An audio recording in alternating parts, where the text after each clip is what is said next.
Salford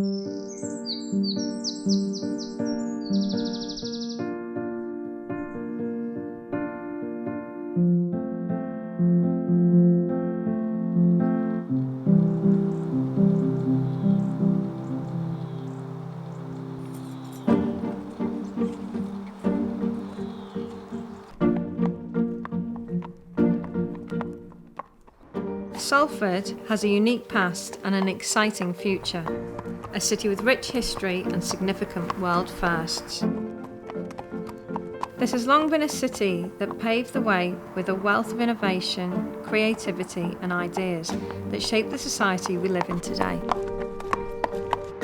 I wanted to bring together and celebrate these firsts in one piece, offering an opportunity to discover, explore and reflect on Salford's fascinating and inspiring stories.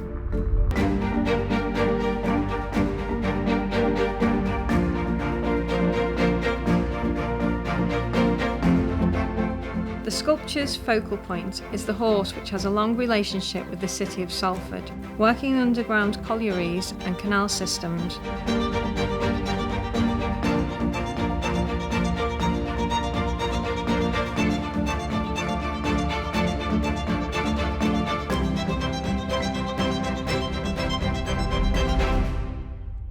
Creativity and innovation has always been characteristic of the city of Salford, both when we look at our past and also when we look at our present.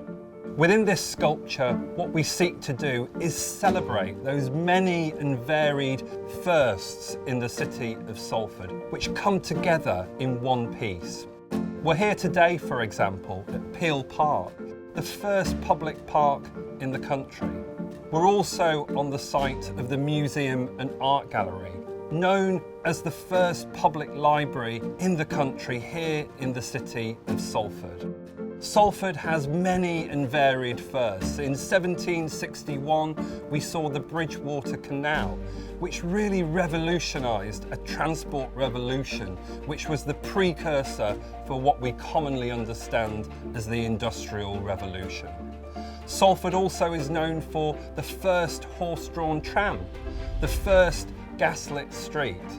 Innovators and creatives very much have characterised this city for many, many years. James Prescott Joule, for example, known for the first law of thermodynamics, the Kelvin scale. Albert Finney, Peter Hook and Graham Nash, and John Cooper Clarke. The city has many, many firsts.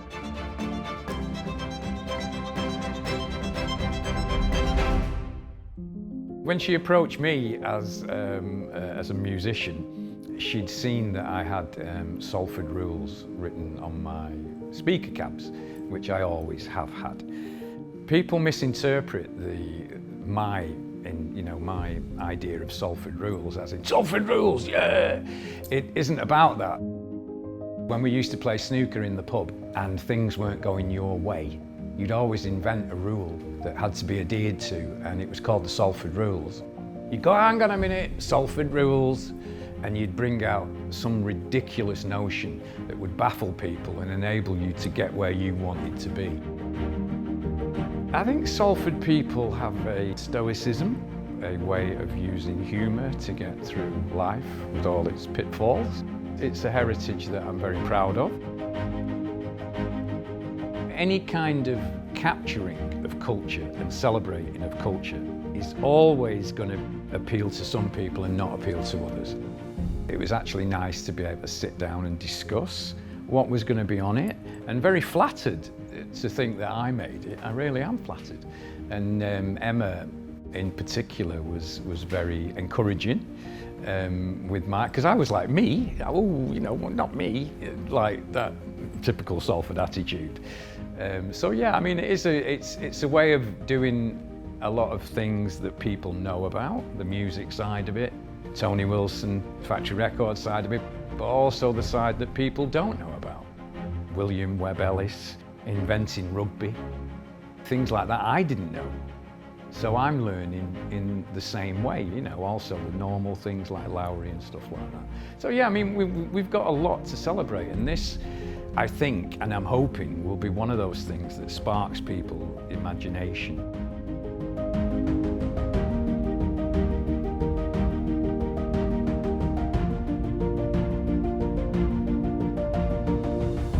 Emma Rogers' fantastic sculpture incorporates the many and varied firsts in the city of Salford, celebrating our rich and diverse history and incorporating the spirit of Salford. This is illustrated by the horse's veins which mirror the Bridgewater Canal.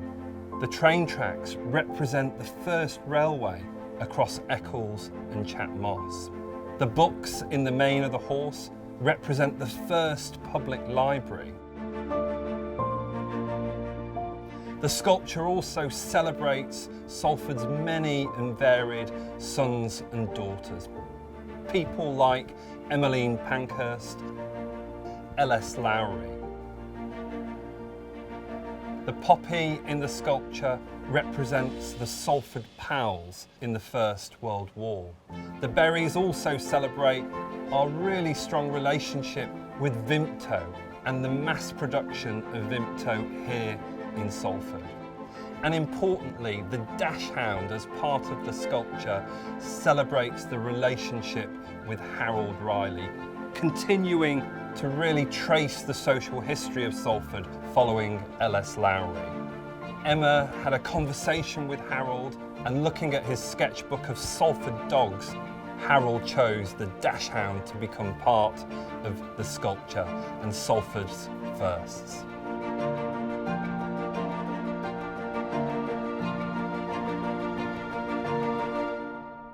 The sculpture is based in Bexley Square, which is another significant location in the city's history. Today it's home to local restaurants and bars, close to a thriving university, in an area that will see huge regeneration. But it has a significant past as well. It's home to the old Salford Town Hall, but perhaps more importantly, it's the site of the Battle of Bexley Square.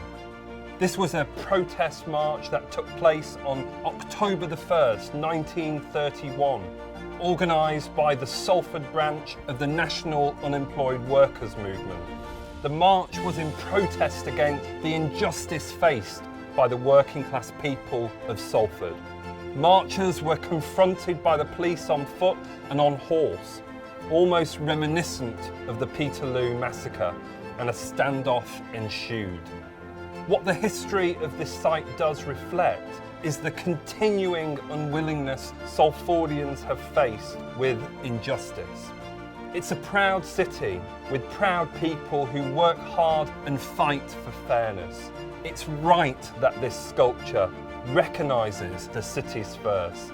It's here in a place with a rich history, but also a bright future. I think the sculpture celebrates the innovation and creativity of the city of Salford, and importantly, the people of this city. The sculpture will inevitably celebrate our social history, it will inspire residents, and it'll be an educational resource for the city of Salford. It's here for generations to come, and hopefully it will inspire future generations to come forward with more Salford firsts. It's truly unique, and it's a great visitor experience. The sculpture is a real asset to the city of Salford. I did 3 festivals last weekend. We played to about, 200,000 people. And yet, I'm sort of prouder in a way of unveiling this statue here in my city by Emma, celebrating my city. Yeah, I am.